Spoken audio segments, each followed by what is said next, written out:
We just had an election in the US. It's big news, and we will talk about that. But because this event just occurred, I want to teach you some useful idioms and phrases to talk about the election, to talk about politics. This is a conversation that may persist, well, especially in the short term, in the next 3 to 6 months. So I think some of this vocabulary will be useful. And I would say that it is a bit more advanced, but you'll still come across them if you're listening to a news report or watching reading a newspaper about the election.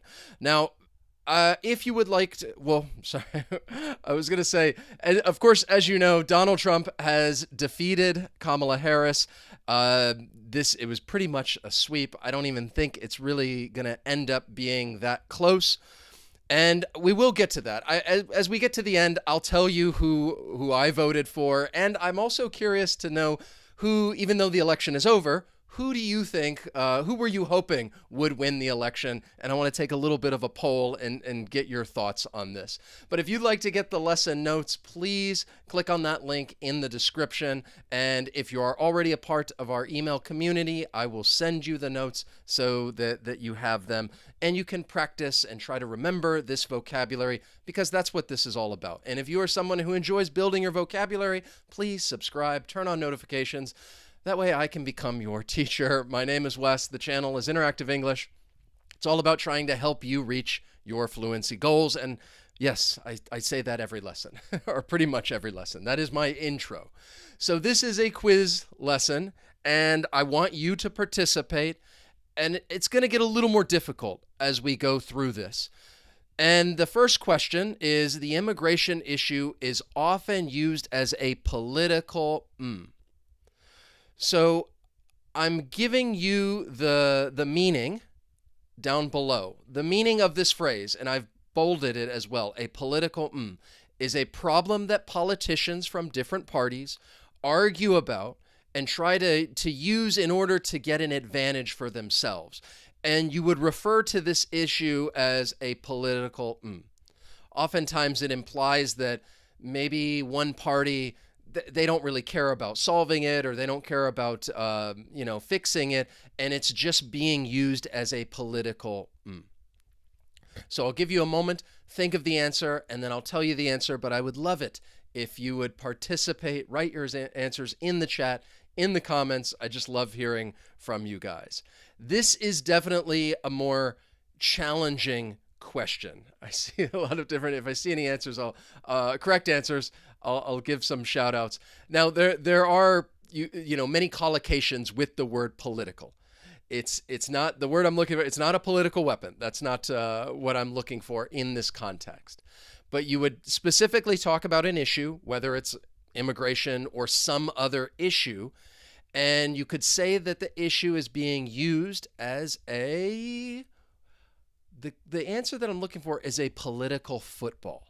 That is the phrase that you may hear when you talk about certain parties using an issue, trying to gain an advantage, and they say, oh, they're just using it as a political football. Now, even though I'm from the U.S. and in the United States, when people say football, they think of American football, but that's not really what this refers to. I'm interested in the history of some of these phrases and the origin and where they came from. This actually has been around for a long time. It said it was first used in 1857. I've underlined part of it because this is from Wikipedia. And it says this is from an American cartoon from the time President Harrison in 1889 shows a clear visual illustration of the metaphor without using the actual phrase. So I don't know if you didn't notice, I used that in the background of when I was asking the question, but this is the image that appeared in the newspaper in 1889 talking about this metaphor as in football, which in this case, it looks more like rugby. But nowadays, I feel like this phrase is used across many English varieties. If we're talking about the UK, Canada, South Africa, Australia, and they might say an issue is being used as a political football. The next one, hopefully if this is new, then just try to listen for it, especially in the coming months. Like I said, now that even though the election is over, people are going to still be talking about politics and what's going to happen after this. The parties worked out a compromise in a deal. I think this one is a little more common, so some of you may be familiar with this. A deal. That is the phrase that I want to highlight. Something is done secretly without attracting attention, and you could say that they're doing something and it was a deal. What do you think? What word is missing at the beginning of that phrase? There is a key word in there, which I would say is secretly. It's done secretly. So we're not talking about a done deal or a closed deal. I think when I show you, I think you'll be like, okay, yes, I have heard of this phrase before. So in politics in general, or even in business, you may still use this phrase when something is arranged secretly, and you might refer to it as a backroom deal. So not people, no, it's not out in the public. Some people weren't aware of this, that this was going on. And you might hear people talk about somebody making a backroom deal, or they solved the problem. They met together. It was a backroom deal, and they, passed some legislation. But the whole idea of backroom implies that there is some secrecy involved. It doesn't always mean that it is nefarious and that there's definitely a negative connotation. Sometimes it's better for things not to be out in the public. So anytime, though, we're talking about secretly, something's done secretly, you may hear it being used as a backroom deal. To give you a little more context, here are some news headlines. I think I say it's not negative, but I think some of this is more negative. Former WAPO, this is referring to the Washington Post editor, reveals proof of Trump's backroom deal with Amazon founder. This has to do with a couple of weeks ago, or maybe even a week ago, when the Washington Post said they were not going to endorse anyone for president. He's implying that there was some backroom deal. Or this is actually from France, the backroom deal to parachute Macron loyalists into Brussels. I'm not really sure exactly when this article was done, but another example talking about a backroom deal. And then finally, California journalists slam backroom deal after big tech upends agreement meant to bolster local news. So even though it doesn't have to be used as in more of a negative connotation, I guess I would say most of the time I think it does imply something secret that is not good, and they're talking about a backroom deal. Here is the next one. And at the end, I'll get your opinion. You can let me know who you voted for, and I'll tell you who I voted for. So Senate Republicans have made supporting the war in Ukraine a signature policy priority. But their efforts have been complicated by fellow Republicans who are moving on the issue. This is an idiom, moving on the issue. This refers to to change the rules while someone is trying to do something in order to gain an advantage or make it more difficult for them. And you could say someone is moving. Now, this can be used outside of politics, but often I think you might use this when there is a negotiation going on and transpiring, and the conditions are changing, and you could say this person or this group of people are. This is actually from a news article, and I'll show you that in a second. This is not a sentence that I just made up. So if we're talking about a change in rules and somebody's doing it, we are talking about to move the goalpost.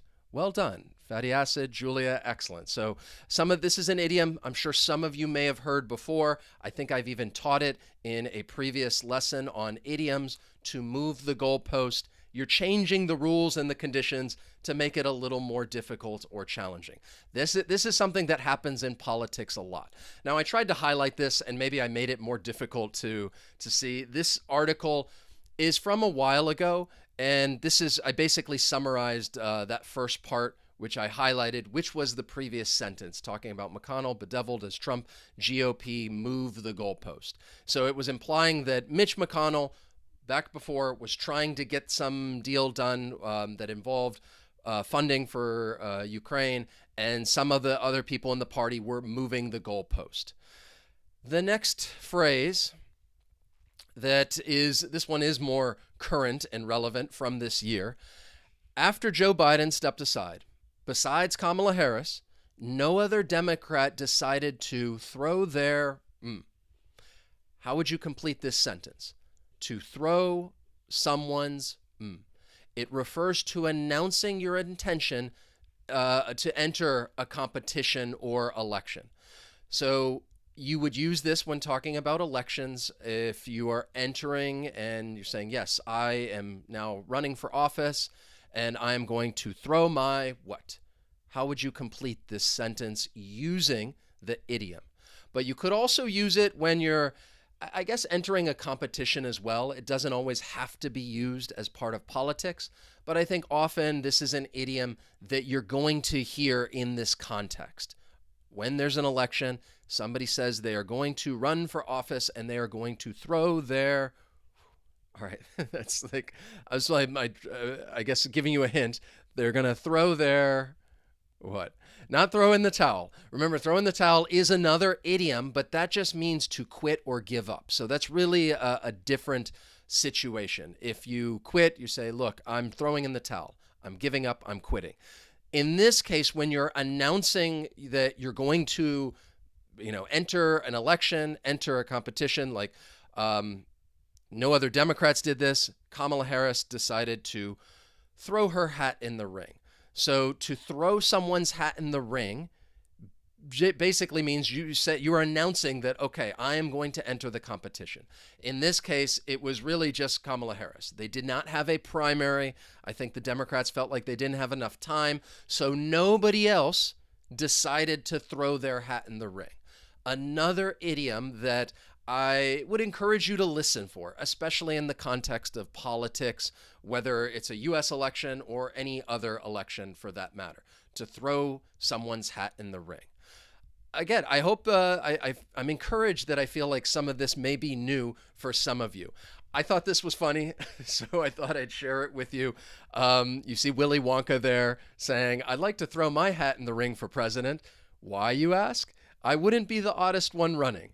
So I think this is, again, just making fun of the state of U.S. politics and the candidates that end up getting selected to run for office. The next question. In elections, people sometimes underestimate the power of a movement.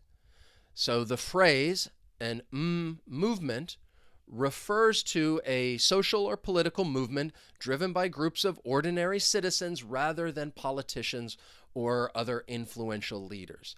So when you have a movement that begins with ordinary citizens and it just grows and becomes very popular, other people join this movement, maybe some influential people start to join the movement as well, but really the fact that it started by ordinary citizens, you may refer to that as what type of movement.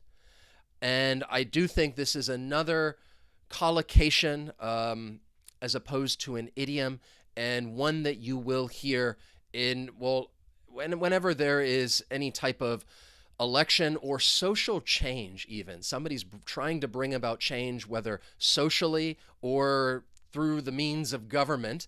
And you might refer to this movement as a grassroots movement. Nice, Illis, Julia, well done. So a grassroots movement really underscores the fact that it's more, I guess I want to say local, but also just really ordinary people started it. Not somebody famous, not somebody with a lot of money who's very influential, but just ordinary people try to start this movement and have it spread and get others to join their grassroots movement. To give you some context for this is another resource that I might use with learners from time to time because I am a visual learner. So sometimes I might go into Google and in quotes, I'll put the phrase and then look at Google Images to see what comes up. So this is an example of putting grassroots movement into Google Images, and just seeing what pictures pop up. And as you can see, it is more, you see these protests, people gathering, or they're trying to spread the word when it comes to some sort of cause, but really people getting involved in trying to make change in some sort of grassroots movement. So hopefully looking at some of these images helps give you a better idea as to the meaning and how this phrase is used. Politicians often avoid talking about and what people may avoid talking about is a major problem or controversial issue which is obviously present but is avoided as a subject for discussion. This is an idiom, but you can definitely use it outside of politics. And you could use this when you're in any situation in which there is a problem, tension, and people are just avoiding. They try to avoid talking about it, and they want to ignore it, pretend that it does not exist. And somebody might say, okay, look, we need to talk about what? And you could use this idiom, one that I feel like you've all heard. Maybe not everybody, but most of you have probably heard before. You might hear it in movies, TV shows. Excellent, great job. We're talking about the elephant in the room.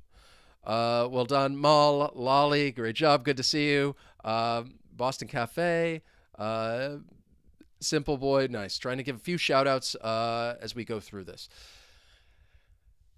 Again, I thought this was funny, so I thought I would share it with you. Sometimes I feel like you can use humor as a way to learn language and enjoy learning the language. So this is just a comic from, I think, a while ago. If you were in the middle of the room the whole time, why can we not find a single witness to corroborate your testimony? And they're questioning this elephant, but the elephant was in the room the whole time. The elephant was in the room. Now maybe it's going to get a little more challenging because before I was giving you at least one word in the idiom or in the phrase. Now I'm just removing it, but I'm still giving you the meaning. So the first one, the country's new prime minister is expected to win his first from Parliament next week. Obviously, I'm not talking about the United States now because this is not an example about the U.S. because we do not have a parliament. But you could still use this phrase when talking about U.S. politics in general, if this is the meaning. We're talking about a vote in which members of a group are asked to indicate that they still support the person or group in power, usually in government. So we're talking about a vote. I don't want to give it away. I almost said it. Support is a key word, that you still support this person or this issue. And it's going to be, in this case, is expected to win the first vote of what? I just gave you part of the phrase right there. So that is the idiom, a vote of. And in this case, we're talking about the phrase, a vote of confidence. So a vote of confidence would be when members indicate, yes, okay, I still support this person, or maybe I still support this this legislation, and it is a vote of confidence. Now, this phrase does have two different meanings, and I want to really point that out. So the first meaning, we already talked about, more related to government. The next meaning, I classified this more as a broader use, and it refers to a sign that you are pleased with the quality of something and what someone has done or produced. So let's say that in a company, there was the marketing team did a really good job promoting products. And as the marketing team was promoting this, the CEO of the company shows up, and you could then say, okay, yes, it was a real vote of confidence that the CEO showed up, and it was a vote of confidence. So again, there are different ways that you can use this idiom in other contexts, and which is why I said it has a little bit of a broader use. How about this one right here? Let me know what you think. So the sentence, some people claim that Obama, to get Joe Biden to withdraw from the race. Apologize for the freezing. These are things having some internet issues today. But the idiom means to secretly use influence you have over important people in order to get something or to help someone. So in this case, people say Obama withdrew from, or not Obama, Biden withdrew from the race, and people were wondering, well, why? Like, what happened? And some people were speculating that Obama, to get Joe Biden to withdraw from the race and say, look, I think we should go in a different direction. What do you think? And this is another idiom that I think is very useful outside of politics. So you could use it in this context, but also just talking about other things as well when you're secretly trying to influence something or have some sort of influence, and you might try to do what? The idiom that we're looking for, is, I apologize, trying to get things sorted here, to pull some strings. Some people claimed that Obama pulled some strings to get Joe Biden to withdraw from the race, to pull some strings. Here is the next one. Oh, just to give you some more examples, here are a couple of sentences because I said it doesn't have to be used when talking about politics. Here's the first one. He pulled some strings to help his son get a job, and he tried to influence maybe the hiring process. The next one, I may be able, sorry, that's a typo. I may be able to pull a few strings if you need to get on an earlier flight. So this is a typo. It should be to pull a few strings instead of pulled a few strings in the past tense. But as you can see, you can use this idiom to talk about a variety of situations and context as long as it has this meaning and you're secretly trying to influence something. What do you think? There was a lot of in order to get a visa to travel to the U.S. This is another phrase that I think is commonly used, especially when talking about government. And we're referring to the official rules and processes that seem unnecessary and delay results. And you could say there is a lot of what? Government bureaucracy, government rules. You might refer to it as this phrase. What do you think? All right, welcome, Giselle. Excellent, becoming a member. Good to see you. Nice to meet you. Thanks for joining the team. So we're talking about two words in here. It is referring to government bureaucracy. So it does have the same meaning. If I were to put it in here, there was a lot of bureaucracy in order to get a visa to travel to the U.S., that would work. But in this case, we're talking about a specific phrase, and the phrase that I'm referring to is red tape. Well done, Julia Farasev. Sorry if I mispronounced names. Miranda Talal. Red tape is informally or casually used to talk about government bureaucracy.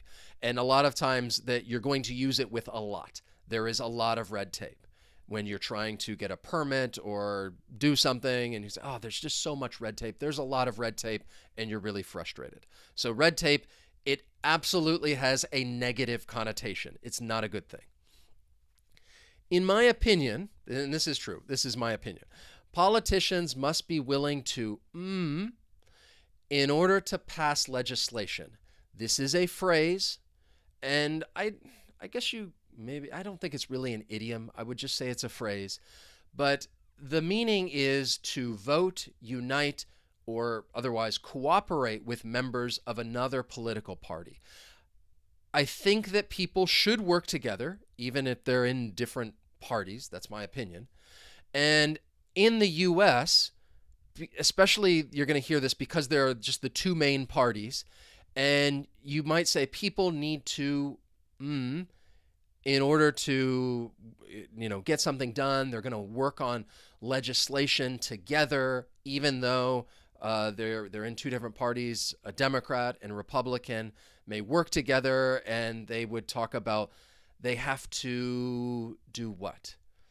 So it's not has to do with coalition. A lot of times coalition is often used in more of when talking about parliament.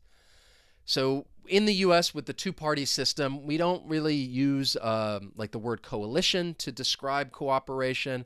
Collaborate is it is a type of collaboration, but that's not the phrase that I'm looking for. Specifically implies that one person from one party is working with the other party. And in that case, they may need to cross the aisle. And when you hear this being used, especially in the US, and maybe this is a little more US specific because of the two-party system that we unfortunately have, that a Democrat may need to cross the aisle and they may work with Republicans to get legislation passed. Or if Democrats are working on something, but they need some Republicans to cross the aisle in order to get the votes to pass the legislation. And that is when you may hear this phrase being used, crossing the aisle, working together, which, yeah, in my opinion, I think that's a good thing. Here are some more news headlines to give you a little more context. So the first one, polarized electorate. American voters not easily swayed to cross the aisle. And yeah, it's very polarized nowadays, so it's happening less frequently. Here's the next one. When families cross the aisle against presidential candidates. I think it's kind of just commenting on families that may have different political views. And then this is kind of silly. Why did the politician cross the congressional aisle? Data Privacy Act was on the other side.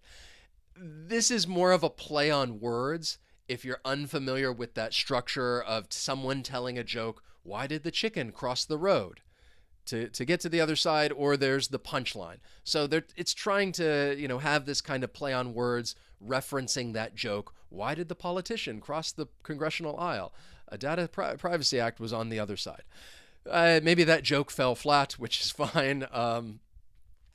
I just wanted to throw it in there just to have some fun. President Obama used a lot of his to pass the Affordable Care Act. So this is a phrase. I know this is from a long time ago. This is when Obama first got elected, and they were passing Obamacare, the Affordable Care Act, and he had to use a lot of what to get it done. And this phrase refers to an individual's ability to influence political decisions. It has to do with a lot of networking and I'll give you this, you give me that, and making deals. Maybe there are some backroom deals going on and you're having to use something in order to get some legislation done, your influence. So it's really another phrase that is talking about influence. And you may hear people refer to this as what? This one is a little more challenging, but I think when I tell you the answer, you may think, okay, I've heard this before when talking about politicians negotiating with each other. The phrase that I'm looking for is, I said it really is like networking, but political capital. And if a politician has power, which a president does, you're going to use some of that power to get things done. And you may have to, use some political capital to get something done, but then you could also lose that capital. So in a way, the capital is the amount of influence you have. And then as you're trying to get deals done, maybe you're losing some of that political capital. This is taken from Wikipedia. I actually think they did a decent job of kind of capturing what it is. And I highlighted the sentence or underlined it, and I want to read it to you right now. Political capital can be understood as a type of currency used to mobilize voters, achieve policy reform, or accomplish other political goals. And I think that's a good way to think about it. Like it's a currency that you're going to trade with somebody else in order to get something done, and you're going to use or exchange like political capital. So another phrase that you will definitely hear when talking about politicians trying to work together. Maybe they have to cross the aisle and use some political capital in order to pass legislation. Women are entering the in larger numbers. This is referring to the sphere of political activity and debate. So this is another phrase, and you may hear it news, just in conversation, discussion. I don't know if you are somebody who likes talking about politics, but I wanted to choose some idioms and phrases that you may come across in the coming weeks, coming months, especially now that the election just ended. Women are entering the in larger numbers. We're just talking about that sphere, activity, the conversation, and you might refer to it as the political something. Actually, all right, well done. We're talking about the political arena. TP Valley, well, excellent, great job. So when somebody's talking about the political arena, this is in general what they're referring to. And you could use arena with other adjectives as well if we're talking about, I don't know, the economic arena or something like that. So you may hear the noun arena used in other contexts when talking about some sphere of activity. In this case, I'm referring to the political arena.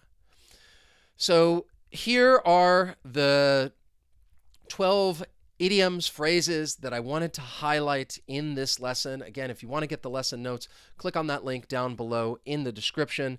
If you're already a part of the community, I will send them to you. This is a good way just to practice, remember them. Try to listen for them in the coming days, coming weeks, because these are ones that you'll come across. So now for the moment of truth. I'm really curious about what you guys would do. So I'm going to start a little poll right now, and I know the election's over, but I would just be curious to get your opinion.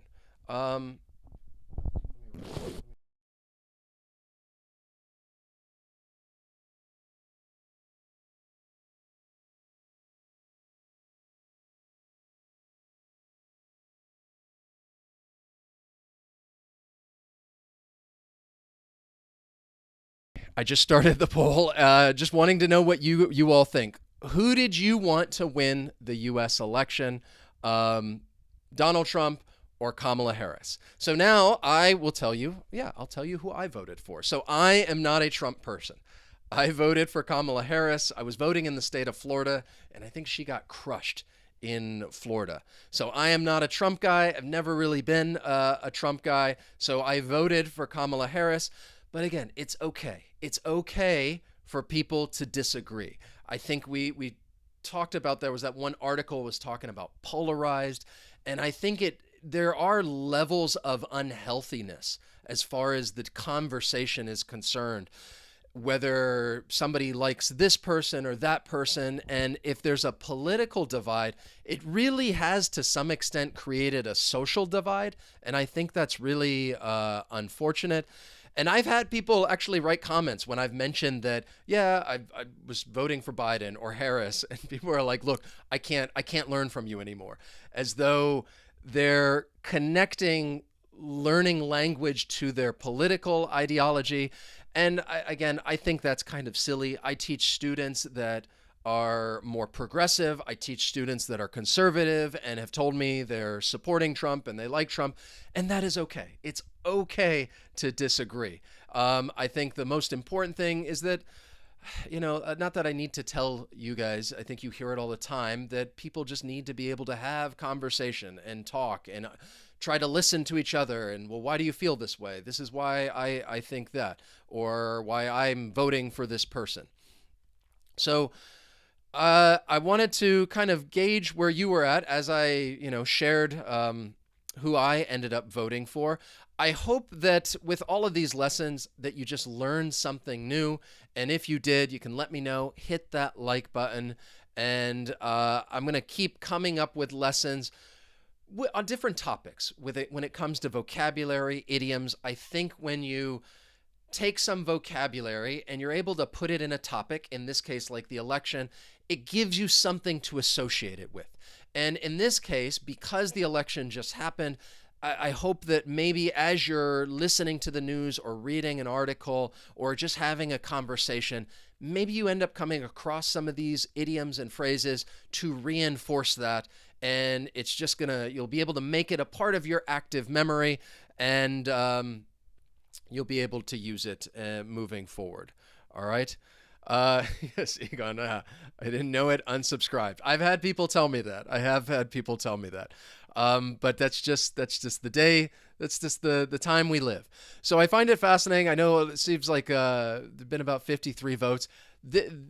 All of you here, it seems a bit of a split between Trump and Harris. I feel like the interactive English electorate, if you will, if I'm talking about the audience of learners, the electorate seems very split. It's almost like this is we have a little bit of a swing state here, that the interactive English community is a little bit of a swing state, and that's okay. So I hope you enjoyed the lesson and learned something new. As always, thank you guys so much for watching, and I will see you very soon in the future with another lesson. So long.